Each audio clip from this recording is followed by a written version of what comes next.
जो है कि सौर मंडल में हमारे सूर्य के चारों ओर जो भी उपग्रह हैं, बुध, शुक्र, पृथ्वी, मंगल, शनि, अरुण, वरुण, ये सब क्या है, हमारे सूर्य के चारों ओर उपग्रह के रूप में विभिन्न कक्षाओं में चक्कर लगाते हैं। तो सूर्य क्या हो गया, ग्रहों का एक केंद्र हो गया है। उसी प्रकार से परमाणु में क्या होता है, नाभिक होता है, और नाभिक एक सघन केंद्रीय भाग होता है। ठीक है, तो आइए डिस्कस करते हैं। बात करते हैं हम लोग प्रारंभिक विद्युत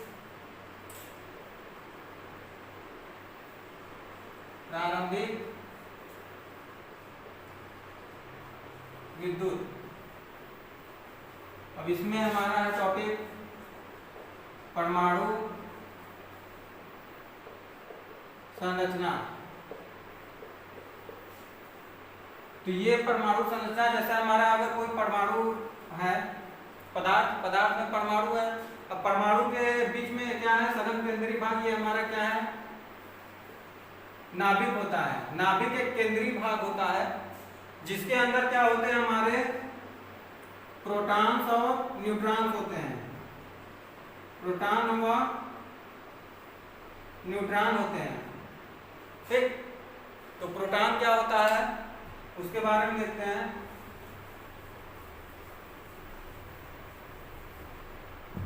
तो परमाणु संरचना में हमारा पहला है प्रोटॉन। ये प्राकृतिक का एक मूल कण होता है जिसमें कि जो नाभिक के केंद्रीय भाग में उपस्थित होता है। अब प्रोटॉन में क्या होता है, प्रोटॉन पर जो आवेश होता है वो पॉजिटिव होता है, धनावेश होता है। ये अगर इसके हम लोग आवेश की बात करें तो इस पर जो आवेश होता है इस पर 1.6 इंटू 10⁻⁻19 कूलाम। ठीक, जिसको वो कूलाम को C से डोनेट करते हैं। और प्रोटॉन की अगर द्रव्यमान की बात करें तो इसका द्रव्यमान हमारा होता है 1.6 इंटू 10⁻⁻27 किग्रा। ठीक, इसका द्रव्यमान कितना होता है, 1.6 इंटू 10⁻⁻7 किग्रा। ठीक है, तो देखिए इसके बारे में, प्रोटॉन के बारे में देखते हैं। प्रोटॉन नाभिक के केंद्रीय सघन भाग में उपस्थित रहता है।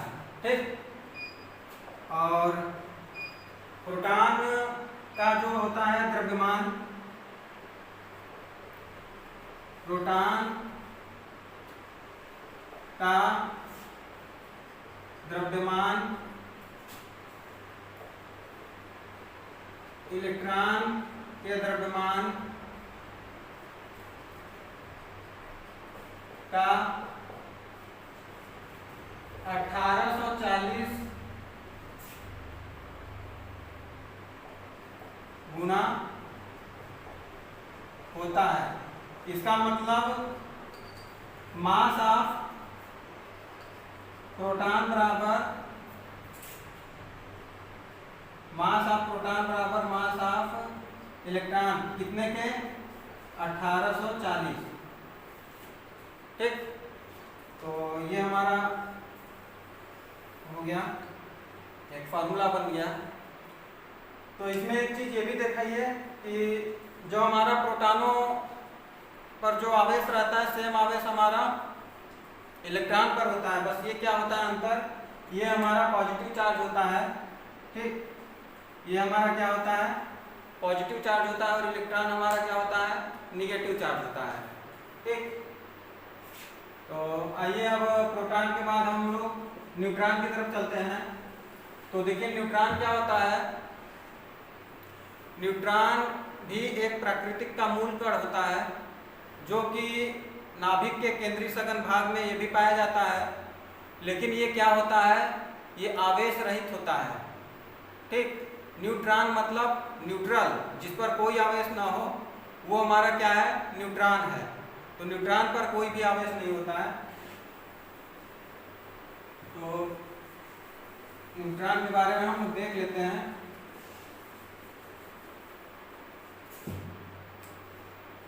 दूसरा न्यूट्रॉन। ठीक, तो इसमें पहला हमारा ये, इसके बारे में हम लोग लिखेंगे, यह भी नाभिक के केंद्रीय सघन भाग में पाया जाता है। इस पर किसी प्रकार का आवेश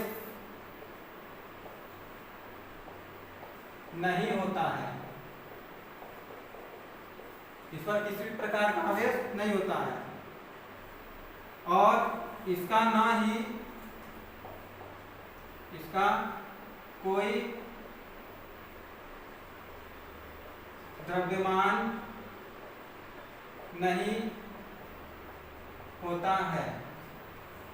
देखिए ये जो हमारे प्रोटॉन और न्यूट्रॉन होते हैं, ये गति नहीं करते हैं। ये नाभिक में क्या होते हैं, स्थिर बने हुए होते हैं। ठीक है, तो यहाँ पे लिखेंगे प्रोटॉन व न्यूट्रॉन गति नहीं करते हैं और ये नाभिक में क्या होते हैं, स्थिर बने रहते हैं। ठीक, और अब आते हैं इलेक्ट्रॉन की तरफ।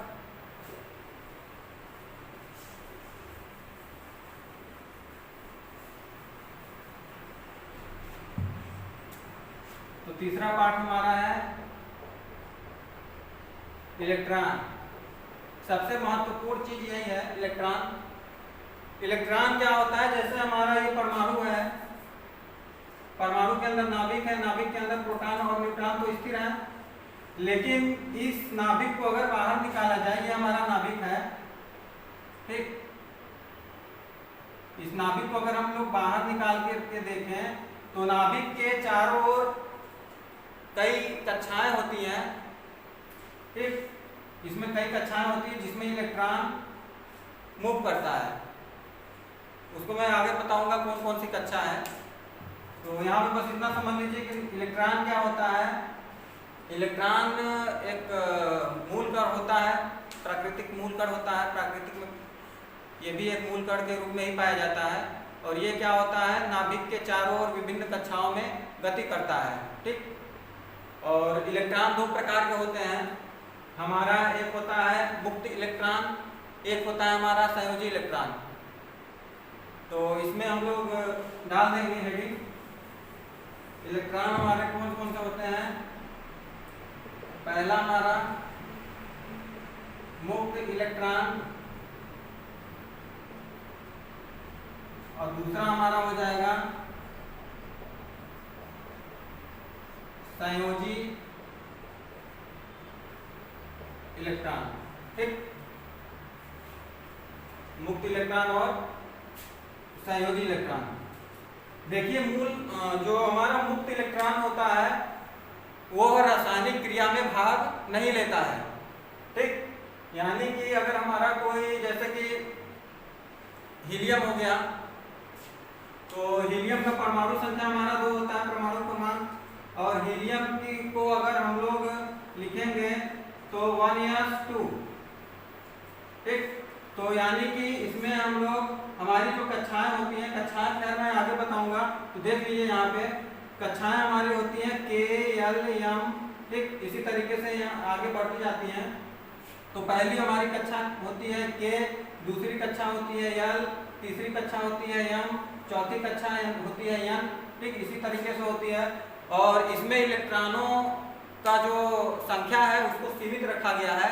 जैसे कि हमारे पहले कक्षा में जो हमारा इलेक्ट्रॉन होता है वो होता है 2, और यल कक्षा में इलेक्ट्रॉन होता है 2 के बाद 8, यम में होता है 18, यन में होता है 32, उसी तरीके से बढ़ता चला जाता है, ठीक। तो जब हमारा क्या होता है, मुक्त इलेक्ट्रॉन यानी कि जो रासायनिक क्रिया में भाग ना ले, यानी कि ना तो कोई इलेक्ट्रॉन दे और ना ही कोई इलेक्ट्रॉन ले। और इलेक्ट्रॉन हम लोग कहाँ से लेते हैं, जो कि किसी भी परमाणु के अंतिम कक्षा में जो उपस्थित इलेक्ट्रॉन होते हैं वो अगर रासायनिक क्रिया में भाग ले रहा है तो उस इलेक्ट्रॉन को कहेंगे संयोजी इलेक्ट्रॉन। यानी कि संयोग किया किसी से, किसी दूसरे इलेक्ट्रॉन से संयोग किया तो उसको हम लोग बोलेंगे संयोजी इलेक्ट्रॉन।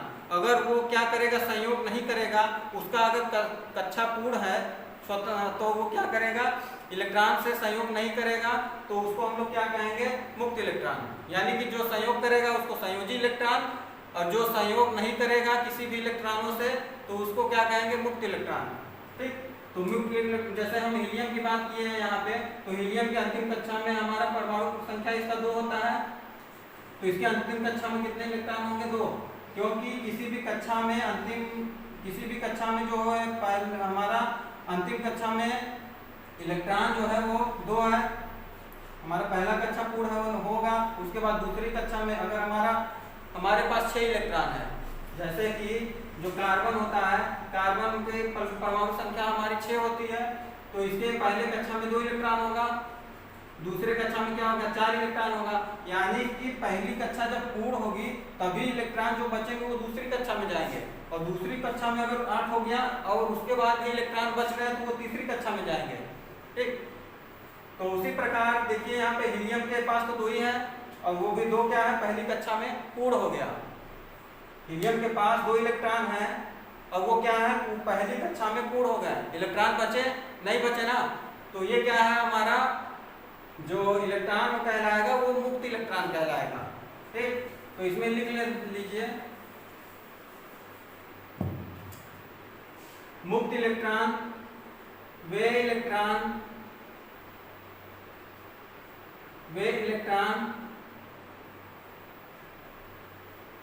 होते हैं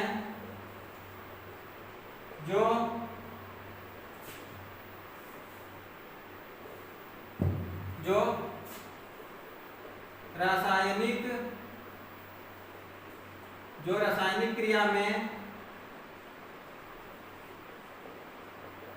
भाग नहीं लेते हैं। अर्थात ये क्या होते हैं, अर्थात ये इलेक्ट्रॉन पूर्णतः स्वतंत्र होते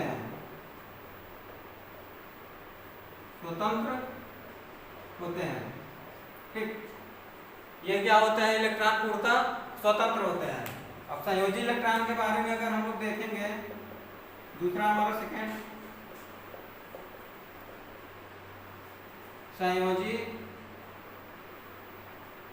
इलेक्ट्रॉन, ठीक। तो हमने अभी बताया है कि संयोजी इलेक्ट्रॉन वो होते हैं जो रासायनिक क्रिया में भाग लेते हैं। जैसे कि हमारे पास कार्बन है, कार्बन का परमाणु संख्या हमारा 6 होता है, अर्थात पहले कक्षा में 2 इलेक्ट्रॉन, फिर उसके बाद बचे कितने, 2 हमारे पहले कक्षा में पूर्ण हो गए, और उसके बाद बचे कितने, 4 इलेक्ट्रॉन, और 4 इलेक्ट्रॉन दूसरी कक्षा में पूर्ण होंगे, ठीक। और अगर हम बात करें आगे,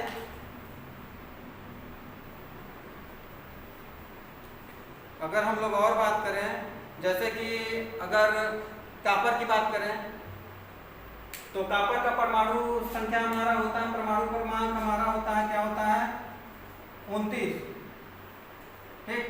कॉपर का परमाणु क्रमांक क्या होता है, 29। यानी कि Cu अगर 29 का अगर हम लोग निकालेंगे इसमें इलेक्ट्रॉनों को अगर बांटेंगे कक्षा में तो पहले में 2 इलेक्ट्रॉन, पहले कक्षा में, दूसरे कक्षा में 8 इलेक्ट्रॉन, 10 हो गए। अब कितने बचे हमारे पास? 11। ठीक, उसके बाद तीसरी कक्षा में हमारे क्या हो जाएंगे? 18। ठीक, कितना हुआ? 10 हो गया, 10 और 18, 28 हो गए ना। और एक हमारा क्या हो गया लास्ट में? ये चौथी कक्षा में चला गया। ठीक ठीक, तो ये हमारा जो ये अंतिम कक्षा में एक है, तो ये स्वतंत्र मुक्त इलेक्ट्रॉन नहीं कहलाएगा। क्यों नहीं कहलाएगा? क्योंकि ये रासायनिक क्रिया में भाग लेगा। कोई भी इलेक्ट्रॉन क्या होता है? अकेला नहीं होता है, वो चाहेगा कि वो दूसरे इलेक्ट्रॉन से संयोग करे। अगर बंध बनता है तो 2 बंध बनता है ना। किसी भी परमाणु जो संख्या में जो हमारा रासायनिक संरचना होती है, तो उसमें जो हमारा बंध बनता है वो 2 पेयर से बनता है, नंबर ऑफ 2 इलेक्ट्रॉन से बनते हैं। तो ये वाला जो अंतिम कक्षा में है इलेक्ट्रॉन, ये अकेला है और ये चाहेगा कि ये अन्य इलेक्ट्रॉन के साथ संयोग करके अपना जो है कक्षा पूर्ण कर ले। तो ये क्या करेगा? किसी दूसरे इलेक्ट्रॉन से संयोग कर लेगा। ठीक, तो ये क्या करेगा? यहाँ से दूसरे इलेक्ट्रॉन से संयोग कर लेगा, तो इसी इलेक्ट्रॉन को बोलेंगे संयोजी इलेक्ट्रॉन। ठीक है, तो यहाँ पे देखिए संयोजी इलेक्ट्रॉन वही इलेक्ट्रॉन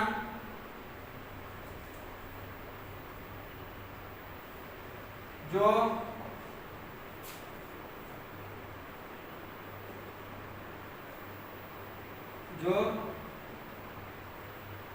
अंतिम कक्षा में होते हैं और रासायनिक क्रिया में भाग लेते हैं,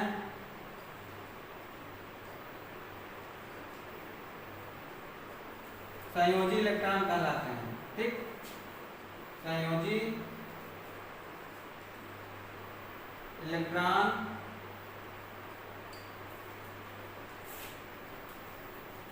कहलाते हैं। ये क्या कहते हैं? संयोजी इलेक्ट्रॉन कहलाते हैं। अब अगर हम लोग अब बात करें कि इलेक्ट्रॉन पर आवेश जो होता है वो कितना होता है, तो इस पर जो आवेश होता है वो क्या होता है? कौन सा आवेश होता है? ऋणात्मक आवेश होता है। इस पर जो आवेश होता है, आवेश जो चार्ज होता है, इस पर आवेश को चार्ज बोला जाता है। आवेश को क्या बोलते हैं हम लोग? चार्ज बोलते हैं, चार्ज। और इसको Q से प्रदर्शित करते हैं। तो इलेक्ट्रॉन पर आवेश जो होगा वो कितना होगा?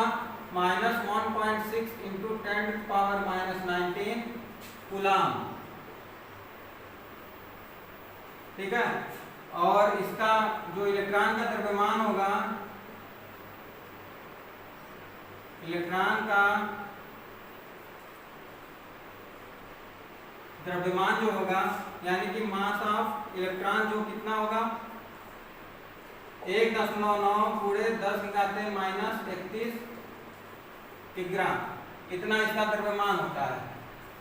ठीक है, तो हमने आज पढ़ा है, अभी पढ़ा है हमने प्रोटॉन क्या होता है, न्यूट्रॉन क्या होता है और इलेक्ट्रॉन के बारे में पढ़ा है।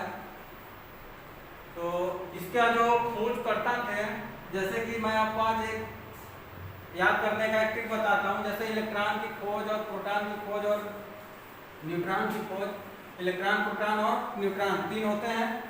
तो इसके जो खोज करता है, तो इसके बारे में एक छोटी सी कहानी है।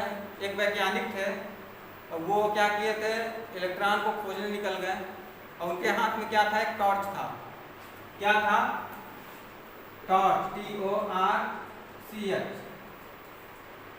तो उनको क्या मिल गया? 3 प्रकार के जो प्राकृतिक में मूल कण होते हैं इलेक्ट्रॉन, प्रोटॉन, न्यूट्रॉन, वो मिले।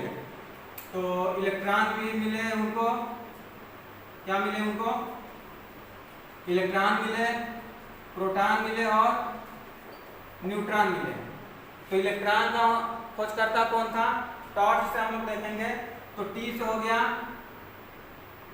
थॉमसन, तो इसका हो जाएगा जे थॉमसन, ठीक। और प्रोटॉन की खोजकर्ता कौन है? रदरफोर्ड।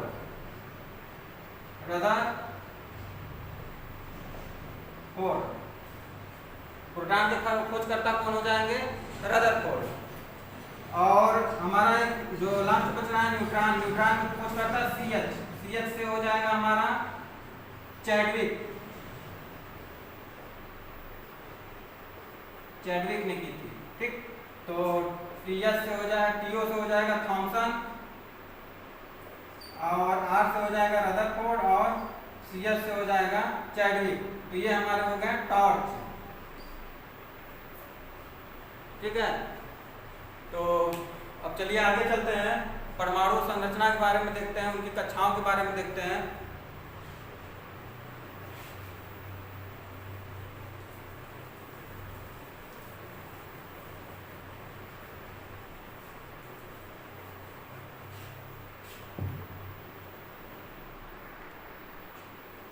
देखिए इसमें परमाणु संरचना के नियम हम लोग पढ़ेंगे। परमाणु संरचना के नियम।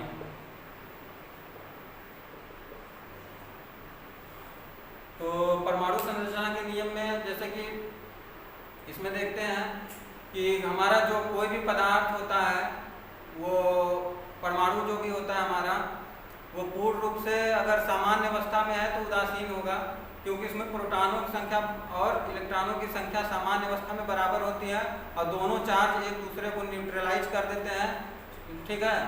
तो दोनों पर आवेश समान हो जाता है, और विपरीत और समान आवेश होने के कारण वो एक दूसरे को प्रभावित नहीं करते हैं, वो एक सामान्य अवस्था में आ जाता है, ठीक है। तो हमारा इस नियम पर विभिन्न कक्षाओं को बांटा गया है। जैसे कि हमारा जो पहली कक्षा होती है वो K होती है, दूसरी कक्षा L, तीसरी कक्षा M, चौथी कक्षा N, O, P, ऐसे हमारा बढ़ता जाता है। तो इनको कक्षाओं को, जैसे विभिन्न कक्षाओं में इलेक्ट्रॉनों को बांटने के लिए हम लोग क्या करते हैं, 2 into n की पावर n स्क्वायर से हम लोग इसमें निकालते हैं, ठीक है, कि हमारे प्रत्येक कक्षा में कितने इलेक्ट्रॉन होंगे। जहाँ पे क्या होगा, जहाँ n बराबर नंबर ऑफ कक्षा, ठीक। तो इसी प्रकार से अगर हम लोग निकालें तो पहली कक्षा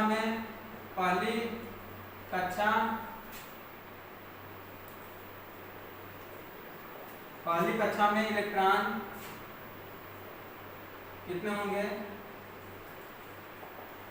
2n की पावर 2, ठीक। तो यहाँ n क्या हो जाएगा, नंबर ऑफ कक्षा, यानी हम पहली कक्षा के लिए बात कर रहे हैं, तो n की जगह हम लोग क्या लिखेंगे, 1 लिखेंगे। तो ये क्या हो जाएगा, 2, ठीक। उसी प्रकार अगर दूसरी कक्षा के लिए देखेंगे, दूसरी कक्षा में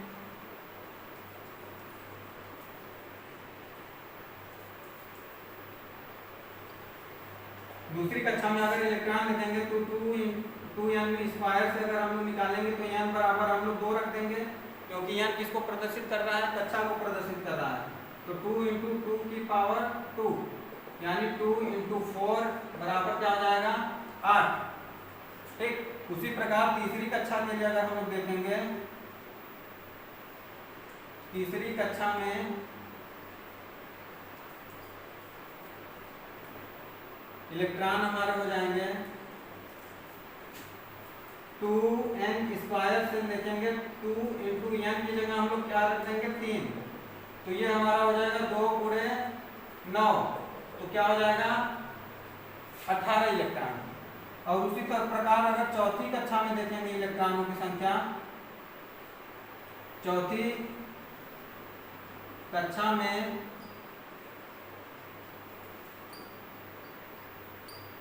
इलेक्ट्रॉन बराबर 2n स्क्वायर, तो 2 इंटू 4 ई स्क्वायर बराबर क्या हो जाएगा 2 इंटू 4 चौके 16 बराबर 16 गुणे 2 32 हो जाएगा। ठीक, तो ये हमारी हो गई पहली कक्षा में 2 इलेक्ट्रॉन, दूसरी कक्षा में 8, तीसरी कक्षा में 18 और चौथी कक्षा में 32 इलेक्ट्रॉन हमारे होते हैं। तो ठीक है, तब आज के लिए इतना ही, फिर आगे मिलते हैं नेक्स्ट टॉपिक के साथ। Okay, thank you.